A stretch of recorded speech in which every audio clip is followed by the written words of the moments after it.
우리 함께 인사하시겠습니다. 지적과 원망 대신에 칭찬과 감사로 하나님의 만복을 향유하세요. 진심으로 하나님의 만복을 향유하셨으면 좋겠습니다. 자, 오늘 하나님의 말씀은 그러므로 이제부터 너희는 이라고 하는 제목으로 하나님 말씀 증거하도록 하겠습니다. 신약 성경에 아주 중요한 단어들이 있습니다. 부활, 십자가, 교회, 그리스도의 피, 믿음, 소망, 사랑, 그리고 아주 중요한 단어가 또 하나 있죠. 의라고 하는 단어. 이런 단어들이 매우 중요합니다. 이런 단어들을 개별적으로 해서 하나님을 설명해 낼 수 있고요, 또 개별적인 단어를 사용해서 기독교를 설명해 낼 수도 있습니다. 그러나 그에 못지않게 아주 중요한 단어가 있습니다. 그 단어는 바로 그러므로입니다. 신약 성경에서 굉장히 중요한 단어 중에 하나인데 우리가 이것을 간과하고 넘어갈 때가 매우 많이 있습니다. 그러므로가 중요한 이유가 있습니다. 하나님의 말씀이 파편화되는 것을 막아줍니다. 하나님의 말씀이 파편화되면 몇 가지 위험한 위험성이 있습니다. 하나님의 말씀이 내 안에서 살아서 나를 다스리고 나는 그것에 순종하면서 살아야 되는데, 하나님의 말씀이 파편화되어 있으면 오히려 내가 그 말씀을 도구로 삼아서 사는 그런 일들이 있을 수 있습니다. 그러니까 내 뜻을 실현하는 도구로 하나님의 말씀을 사용할 수 있다라고 하는 것이죠. 혹은 하나님의 말씀이 그냥 우리가 두통이 있을 때 그냥 복용하는 타이레놀과 같은, 혹은 신경 안정제와 같은 그런 말씀으로 사용될 수도 있다는 것이죠. 또 중요한 이유가 있습니다. 그러므로가 중요한 이유가 있습니다. 하나님의 뜻이 어떻게 흘러가고 있는지 그 연결고리 역할을 해주는 것이 바로 그러므로입니다. 하나님의 말씀은, 하나님의 뜻은, 하나님의 경륜은 창세기에서부터 요한계시록까지, 영원 전부터 영원 후까지 하나님의 뜻이 흘러가는 그 흐름이 있습니다. 그 거대한 흐름이 있습니다. 그런데 이 거대한 흐름에서 벗어나서 어떤 하나의 말씀을 취한 다음에 내가 원하고 내 인생이 원하는 삶을 살아가기 위해서, 그 뜻을 합리화시키기 위해서 말씀을 도구로 사용하는 일들이 있을 수 있다는 것이죠. 그래서 이 그러므로라고 하는 것은 하나님의 뜻을, 하나님의 그 경륜을 따라가게 해주는 아주 중요한 단어입니다. 그래서 우리가 하나님의 말씀을 읽을 때 그러므로가 나오면, 그러므로 뒤에 나오고 있는 하나님의 말씀의 그 내용하고 그 앞에 있는 내용하고 어떻게 일치하는지를 반드시 확인해야 됩니다. 그렇지 않으면 그러므로 뒤에 있는 내용과 앞에 있는 내용이 달라지고 자기 원하는 대로 은혜 받으며 살아갈 수 있다는 것이죠. 그래서 우리는 이 성경을 읽을 때 이 그러므로라고 하는 게 싱싱하게 살아있으면 히브리서 4장 12절의 말씀을 체험하고 경험할 수가 있습니다. 4장 12절의 말씀이 하나님의 말씀은 살아있고 활력이 있으며, 예전 버전에는 운동력이 있다라고 했죠. 그것을 우리가 경험할 수 있습니다. 오늘 말씀 그러므로 역시 매우 중요한 단어입니다. 그러므로 이후에 말씀이 있는데 오늘 읽은 본문의 말씀이죠. 19절에서 22절의 말씀입니다. 19절에서 22절의 말씀은 앞에 나와 있는 12절에서부터 18절의 내용을 더 선명하고 명확하게 요약해내고 있습니다. 앞에 있는 내용이 어떤 거였죠? 너희는 하나님 밖에 있었다. 하나님과 소외되어 있었다. 하나님과 연결고리가 끊어져 있었기 때문에 아무리 열심히 살고 가진 것이 많다라고 할지라도 소망이 없는 인생이었다. 그러나 하나님이 그 소외를 깨기 위해서 예수 그리스도를 보내셨고, 예수님이 이 땅에 개입하시고 자신의 피로 우리는 하나님과 가까워졌다. 소외가 완전히 깨졌다는 것이죠. 그 결과, 그러므로 진노의 자녀로 완전히 죽었던 존재가 예수 그리스도의 피로 이제 19절 이후에 명확하게 우리를 규정해주고 있습니다. 성도가 되었다, 시민이 되었다, 하나님의 권속이 되었다라고 그렇게 선언하고 있습니다.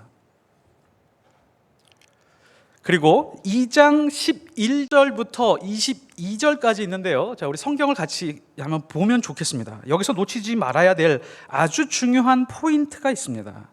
2장 11절에서 12절, 거기에 보시면요, 11절에서부터 12절에 보면 너희는 그때에 라고 이렇게 분명하게 말하고 있습니다. 너희는 그때에. 이게 무슨 얘기냐면 너희는 과거 시점 어느 때에 어떤 존재였냐면 유대인들이 너희는 지옥의 불쏘시개 같은 존재야 라고 했었던 그런 존재였다.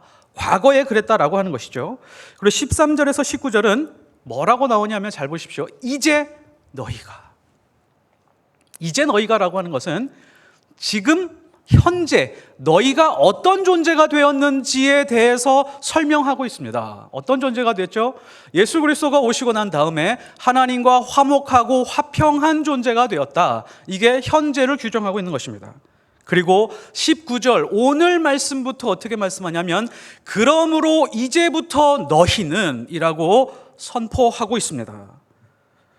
이제부터 너희는 이라고 말하면서 지금부터 너희는 앞으로 어떤 존재로 살아가는지에 대해서 그렇게 설명하고 말씀하고 있는 것입니다. 구분해 내실 수 있겠죠. 과거에 어떤 존재였는지, 이제 어떻게 하나님과 관계를 맺게 되었는지, 그리고 앞으로 어떤 존재로 살아가게 되었는지에 대해서 오늘 말씀이 우리에게 선포하고 있습니다. 여기서 하나 더 설명하고 싶습니다. 우린 중요한 구도를 발견해내는데 제가 몇 번 설명한 것입니다. 저는 이 부분을 홀리 트라이앵글이라고 말합니다. 거룩한 삼각 구도라고 하는 것이죠. 하나님은 예수님을 우리에게 보내셨습니다. 그리고 인간의 소외를 깨트리셨습니다. 인간은 예수님 때문에 하나님과 소외가 깨졌습니다. 삼각 구도가 생긴 거죠. 자, 예수님은 하나님으로부터 오셨습니다. 하나님의 뜻과 하나님의 결정에 완전히 순복했고, 그리고 예수 그리스도의 피와 희생을 통해서 그의 사랑을 통해서 인간, 나라고 하는 존재가 하나님과 연결되는 그런 역할을 하게 되었다는 것입니다. 이 홀리 트라이앵글 안에서만 내 인생이 가장 나답게 살아갈 수가 있습니다. 우리 교회가 계속해서 강조해 온 게 있죠. 마틴 부버의 말, 인간의 가장 위대한 일은 상대방의 가치를 알아보고 가장 그답게 살 수 있도록 도와주는 일이라. 언제 이런 일이 일어나죠? 이 홀리 트라이앵글 안에 있을 때 그런 일이 발생할 수 있습니다. 하나님은 나를 나의 가족에게 보내시고 나의 가족이 하나님과 소외가 깨지고 하나님과 만나게 하도록 하나님께서는 나에게 그런 사명을 부여하셨던 것입니다. 나의 가족과 이웃이 하나님으로부터 회복되는 것, 그것을 위해서 내가 가족 안에 있고 세상 안에 있는 것입니다. 나의 가족과 이웃이 가장 자기답게 살 수 있는 길은 무엇이냐? 하나님과 소외가 깨지고 그리고 이 홀리 트라이앵글 안에 있을 때만 가능한 것입니다. 그래서 그리스도의 삶이라고 하는 것은 무엇이냐라고 하면 이 예수 그리스도의 이 홀리 트라이앵글을 복제하면서 살아가는 것입니다.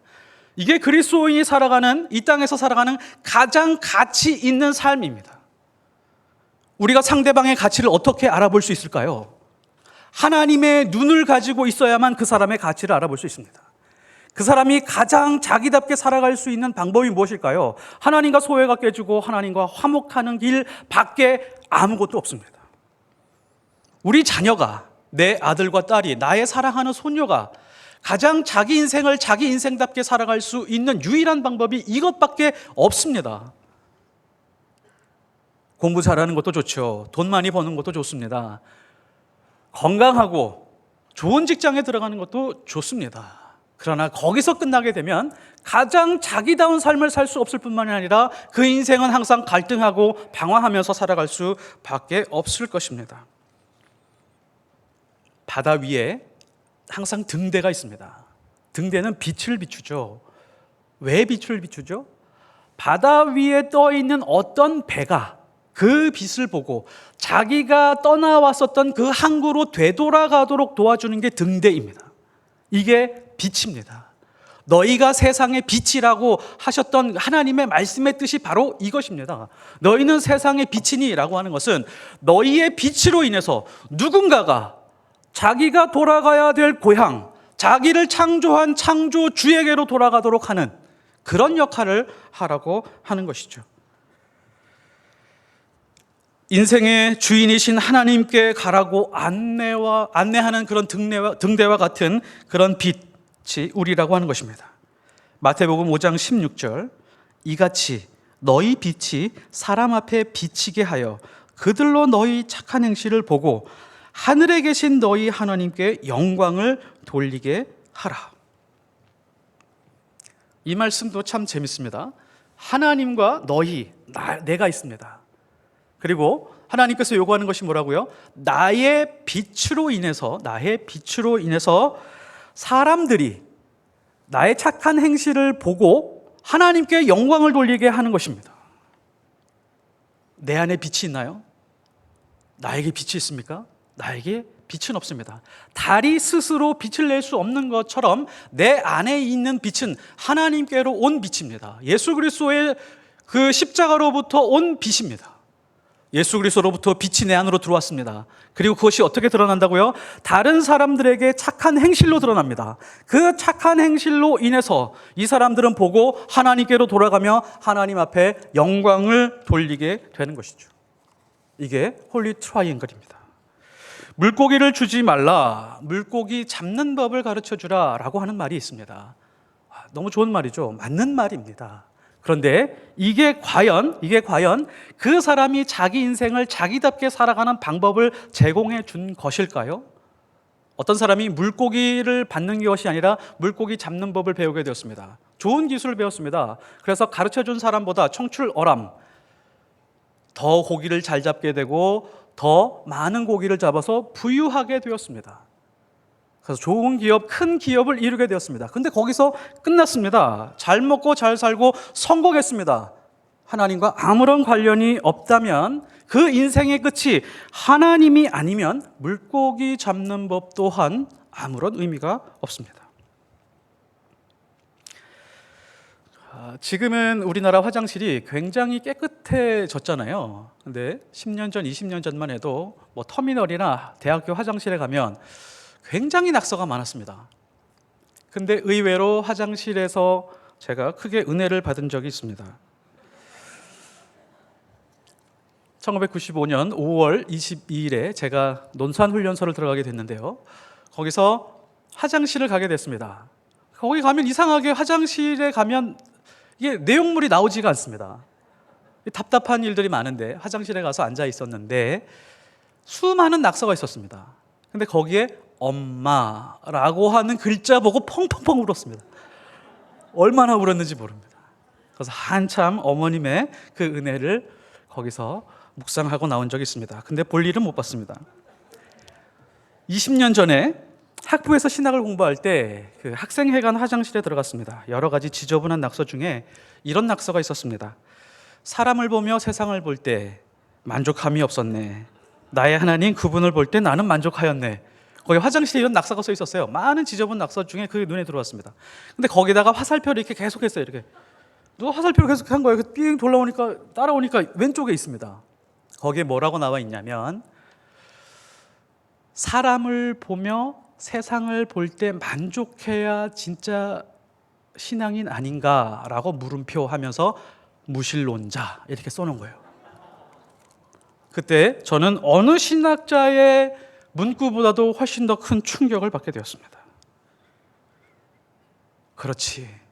하나님이 이 세상을 사랑하사 독생자를 주신 것이지.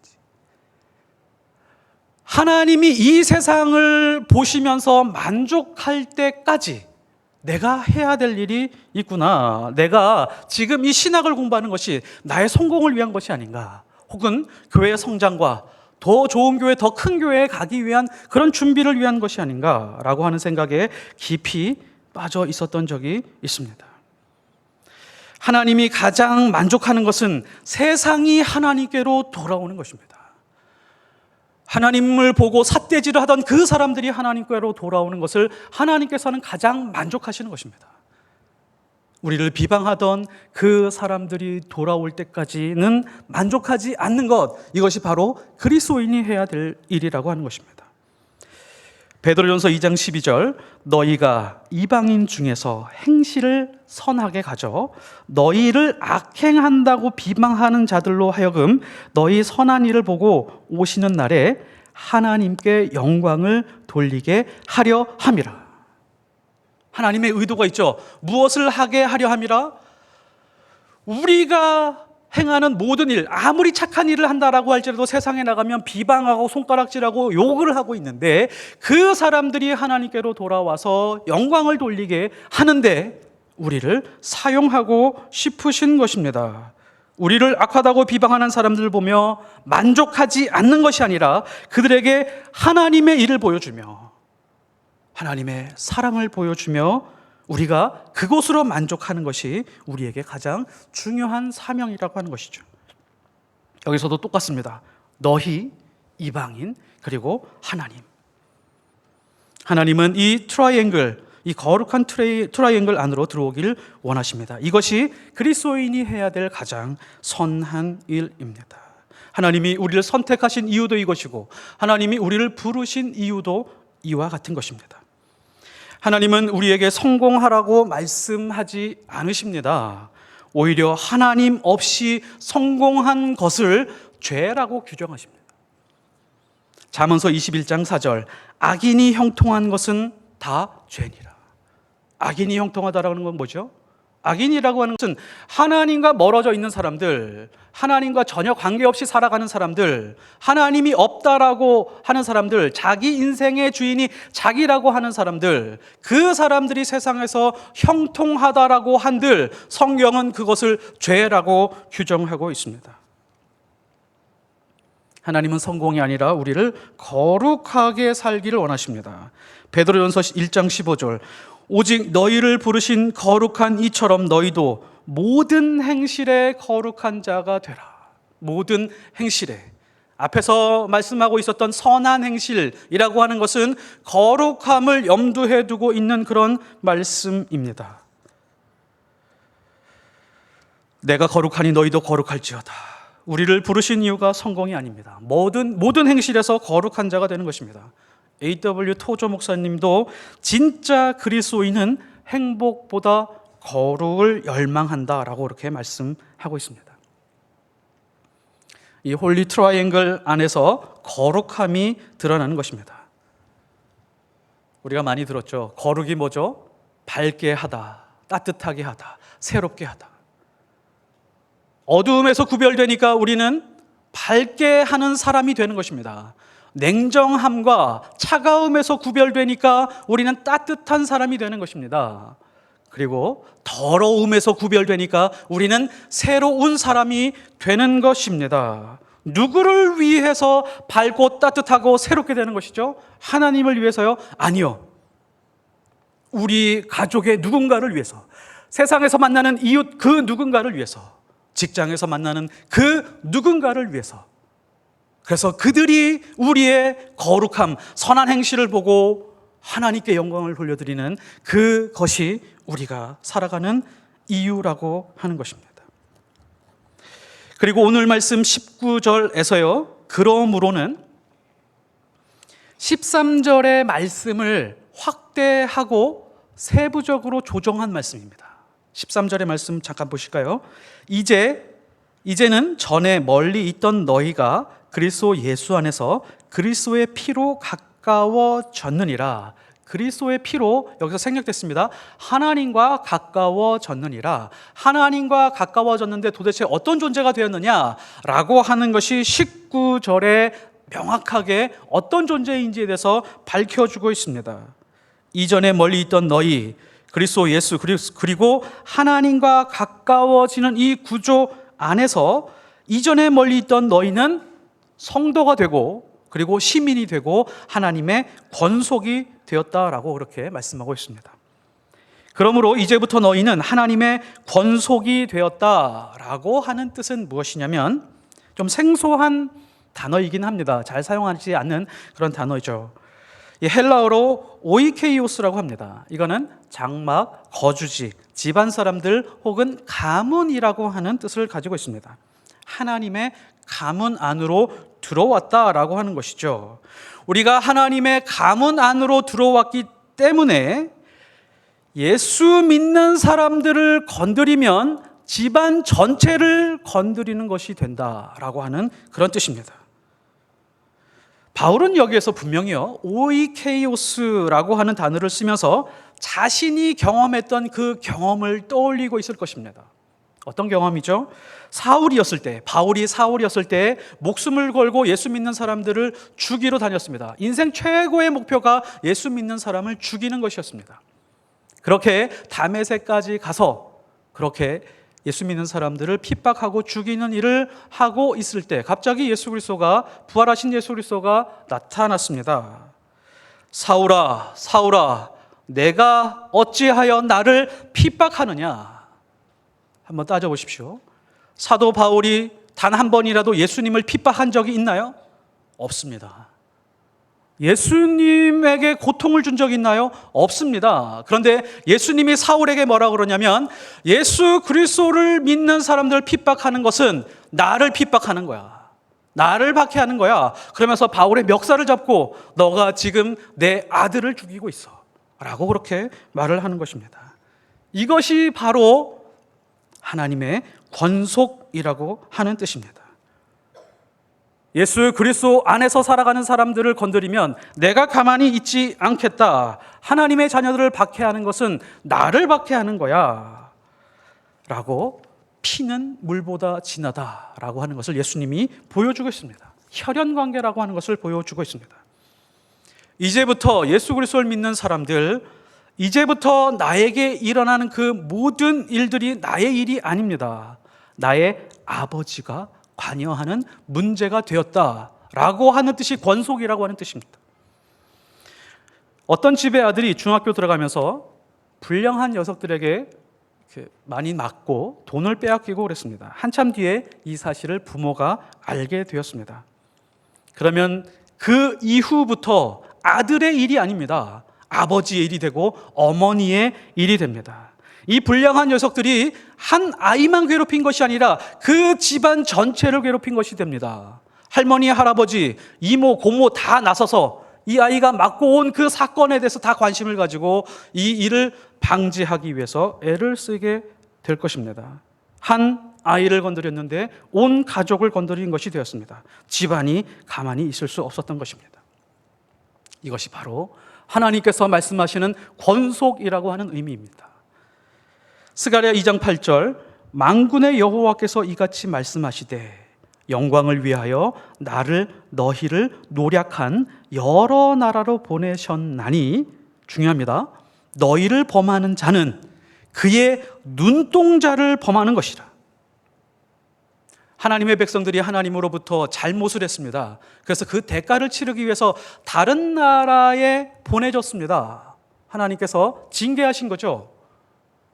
하나님의 백성들을 잘 다스리기 위해서. 근데 그곳에 갔는데 그곳에서 다른 나라 사람들이 이스라엘 백성, 하나님의 백성들을 치고 때리고 처벌하고 벌할 때에 하나님은 어떤 느낌을 받으셨냐면 주먹으로 자신의 눈을 치는 것 같은 그런 느낌을 받으셨다라고 하는 것입니다. 시편 3편에 다윗이 압살롬을 피할 때 쓴 시가 있습니다. 여호와여, 나의 대적이 어찌 그리 많은지요. 나를 치는 자가 많으니이다.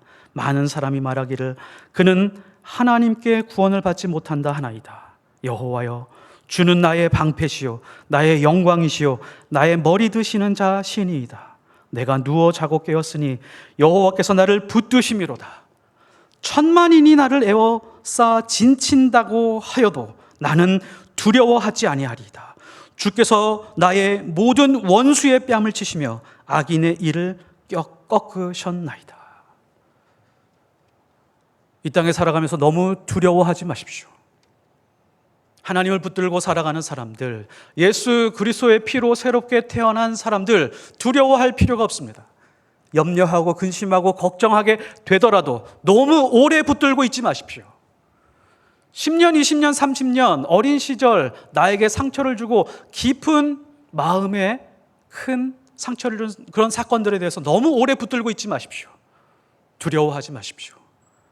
우리의 마음과 정신을 사로잡고 있는 그 모든 과거의 일들을 다 끊어내십시오. 하나님이 우리를 지키시고 하나님께서 우리를 위해서 이미 이 모든 것을 다 해결해 주셨습니다. 우리는 하나님 앞에서 축복받을 만한 일을 했느냐 아니냐 때문에 너무 많이 흔들릴 때가 있습니다. 내가 잘못했을 때는 하나님이 잘 안 돌보실 것 같습니다. 내가 좀 잘하고 신앙이 좀 좋아진 것 같으면 다른 때보다도 더 큰 은혜를 주실 것 같은 그런 기대감이 있습니다. 아니요.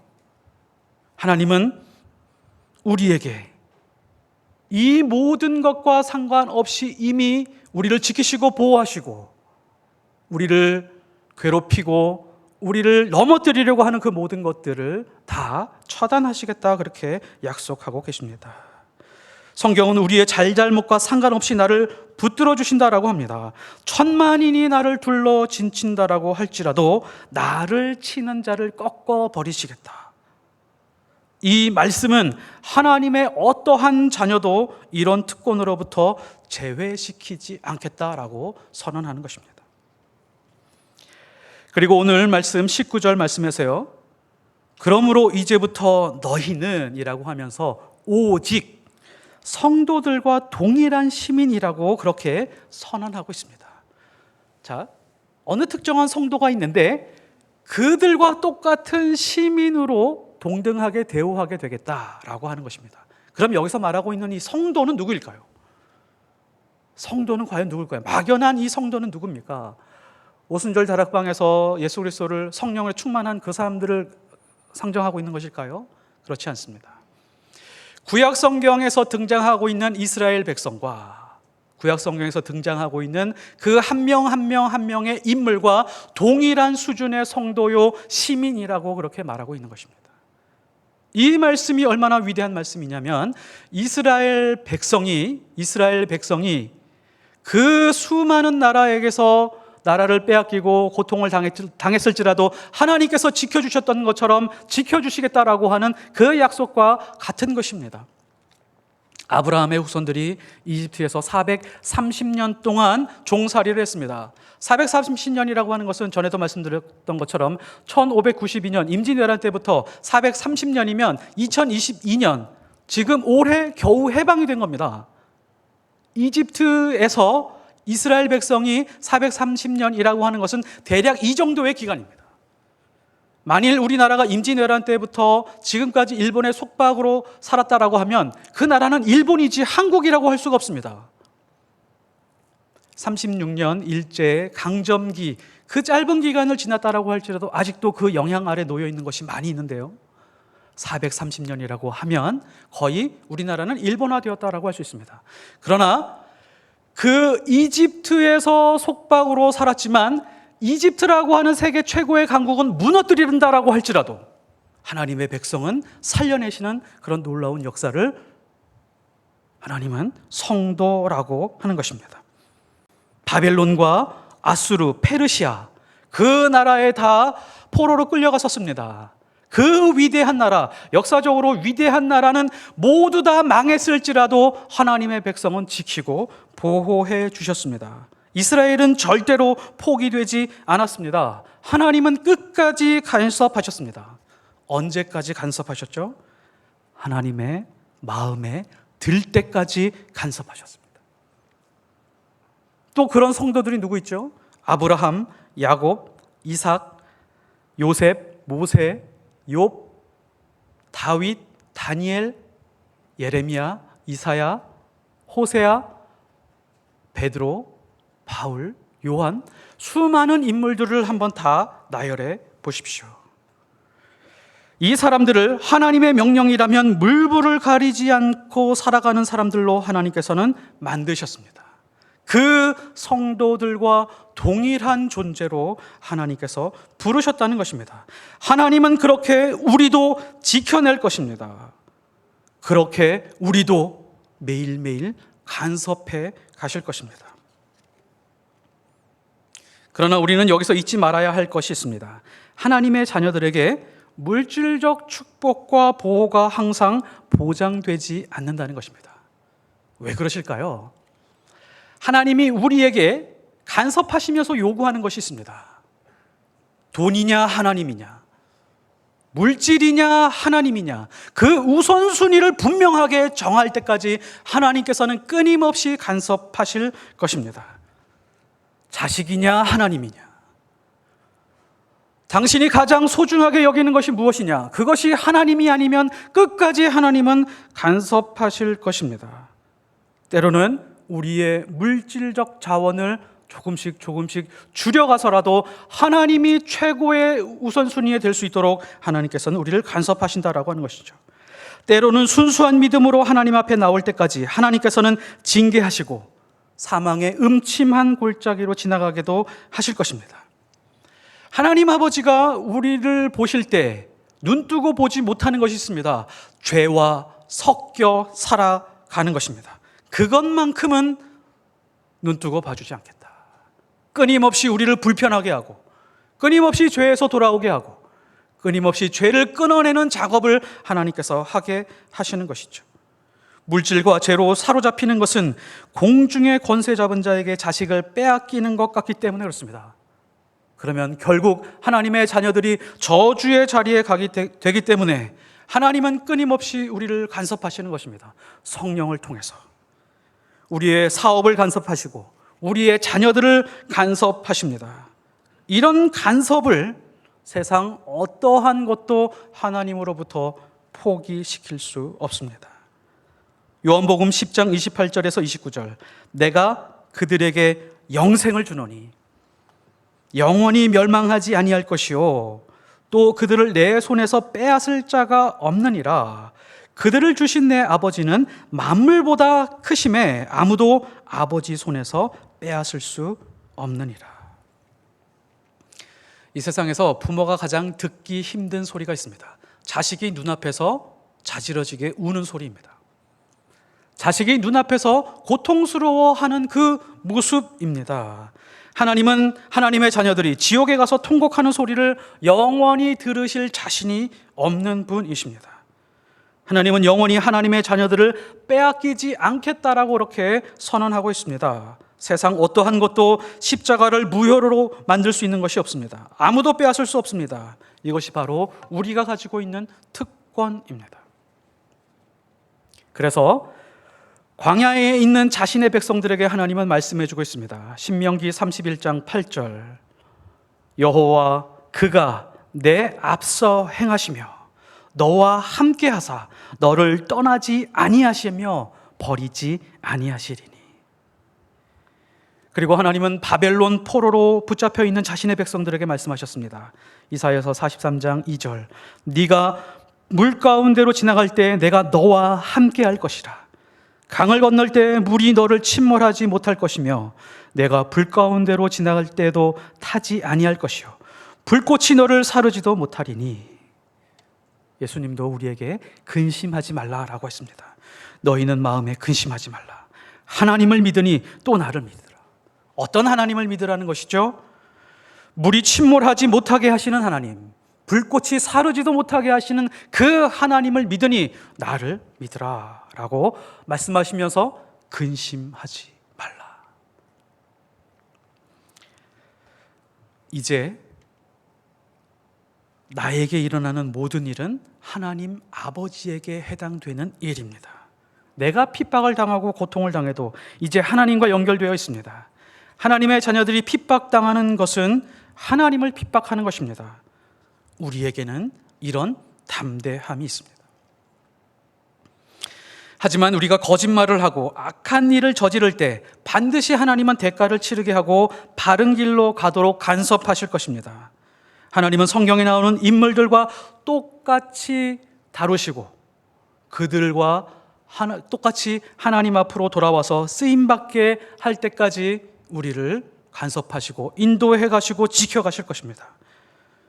왜냐하면 우리는 이제 하나님과 상관없는 외인도 아니고 나그네도 아니고 오직 성도들과 동일한 시민이며 하나님의 권속이기 때문에 그렇습니다. 그렇다면 이제 우리는 어떻게 살아가야 될까요? 예수님처럼 홀리 트라이앵글 안으로 들어가서 사는 것입니다. 예수님의 모든 말과 행동은 하나님의 뜻에 제한되어 있었습니다. 그리고 동시에 예수님은 단 한순간도 이웃에 대한 관심과 사랑의 끈을 중단한 적이 없습니다. 그리고 예수님의 인생의 목표는 무엇이냐면 세상이 하나님께로 돌아가는 것이었습니다. 우리도 마찬가지입니다. 우리의 희생과 피로, 우리의 기도로 내 가족 중에 누군가가, 나의 손주의 누군가가, 나의 이웃 중에 누군가가 하나님과 연결되는 것, 이것이 우리 인생에서 가장 중요한 일입니다. 이것이 그리스도인이 가질 수 있는 최고의 실력이고 교회가 가질 수 있는 최고의 능력입니다. 우리가 이런 실력과 능력으로 겸비하는 하나님의 백성들이 되시기를 예수 그리스도의 이름으로 축복합니다. 기도하겠습니다. 영원전부터 영원까지 주의 자녀들을 지키시는 하나님, 우리를 주의 권속으로 삼아주셔서 감사드립니다. 우리가 예수 그리스도의 피로 밝고 따뜻하고 새롭게 살게 되었던 것처럼 나로 인해 나의 가족과 이웃이 주 예수 그리스도를 만나 하나님을 주인으로 삼고 이 땅에서 하나님께 영광 돌리는 그런 놀라운 역사가 우리의 삶을 통해서 일어나게 하여 주시옵소서. 주의 거룩한 도구로, 평화의 도구로 저희를 사용하여 주옵소서. 예수 그리스도 이름으로 기도드렸사옵나이다. 네.